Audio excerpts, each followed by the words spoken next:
And the mysteries of this book were so much fun. Like, what happened to Dumbledore? Where is he going when he's not at the school? What is Malfoy up to, and why is he doing it?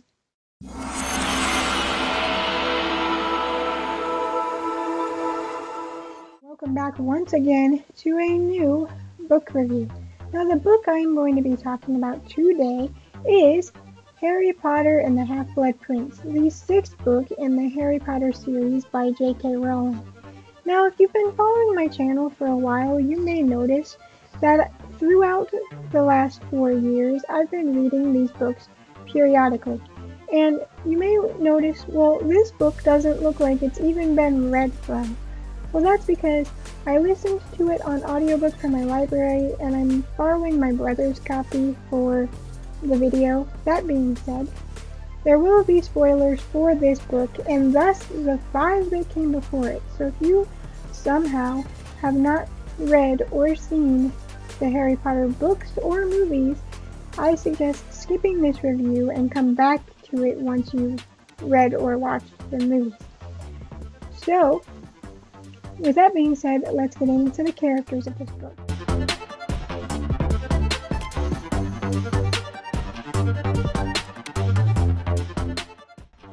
So, this book, our main characters are Harry, Ron, Hermione, and Dumbledore. In this book, we see the continuation of Harry going to Hogwarts after finding out that he is indeed a wizard, and a very powerful one at that, because an evil wizard named Voldemort has made him his adversary or his downfall. And in this, we get to learn more about Voldemort's past and how he came to be this notorious evil wizard that people are even afraid of speaking his name.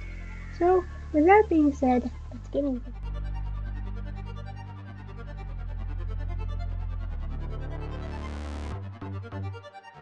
So, as I said, we get to see more of Voldemort's past after nearly 5 years of being at Hogwarts, and everything that Harry has dealt with, from the troll in the bathroom to the basilisk in the chamber to everything in between with the Dementors and Sirius Black and the Dumbledore's army stuff. It all culminates in this year, the 6th year, where we see the fact that Dumbledore is not at the school very often, as in fact he is absent, and no one seems to know where he is going and why he has been away from the school. And Harry most of all feels like Dumbledore is kind of keeping things from him or not being honest about something. Especially when Dumbledore turns up with one of his hands completely black and decimated. And it turns out, we find out that he is looking for Horcruxes, which is a very dark form of magic that Voldemort has used to split his soul into multiple pieces. And we see, once again, there is a new teacher at Hogwarts, but unlike in previous years, where that teacher took over the Defense Against the Dark Arts class, because as we find out in this one, Voldemort placed a curse on that position so that the people that took that position would ultimately leave or be killed. It was all bad. Another teacher by the name of Slughorn being brought in, and this time he goes for the position of Potions Master, with Snape finally getting his coveted position as Defense Against the Dark Arts teacher, which Harry is none too fond of because he's never trusted Snape and never liked Snape. But he does trust Dumbledore, so he rolls with it. And we find out that the reason that Slughorn was brought into the potions side of things was because Dumbledore knew that Slughorn knew something important about Voldemort's past. And he enlisted Harry to help figure out what that was, because he knew Slughorn would want to take Harry under his wing, because Slughorn has this kind of mentality to him to where he wants to say that he mentored bright young witches and wizards and knew them before they became something, and he knew Harry being the chosen one would help his status.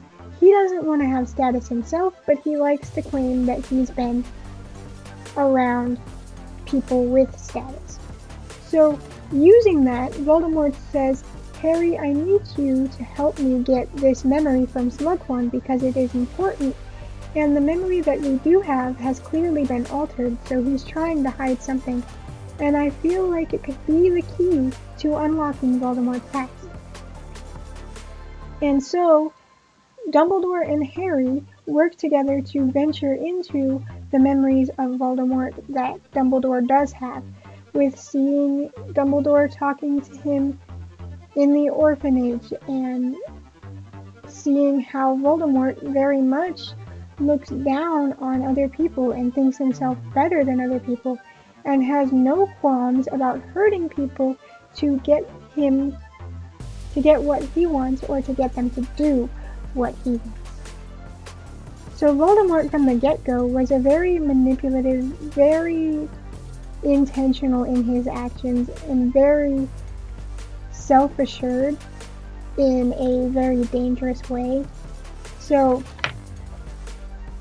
he eventually ends up in Hogwarts, and like Harry, was taken under Slughorn's wing and into his little weird tea party, dinner party kind of hangout, because he collects students of importance, which is kind of weird to me, but okay. With Dumbledore mysteriously leaving the school, and Harry adamant on keeping an eye on both Slughorn and Malfoy, because Draco Malfoy is up to stuff too, and Harry is determined to figure out what. So he's working on two fronts with Slughorn and Malfoy, and Dumbledore is off doing his thing, which no one knows what that is yet. There's a lot going on in this book, but things take a turn when two attempts on Dumbledore's life happen. One with a cursed necklace who an innocent girl intercepts, and two with a poisoned bottle of wine. Nobody knows why these attacks on Dumbledore is happening and what is being done. There's also the fact that while in potions class, Harry gets this old, beaten down, written in copy of their potions book signed by the Halfblood Prince, and he uses this book to not only help him pass potions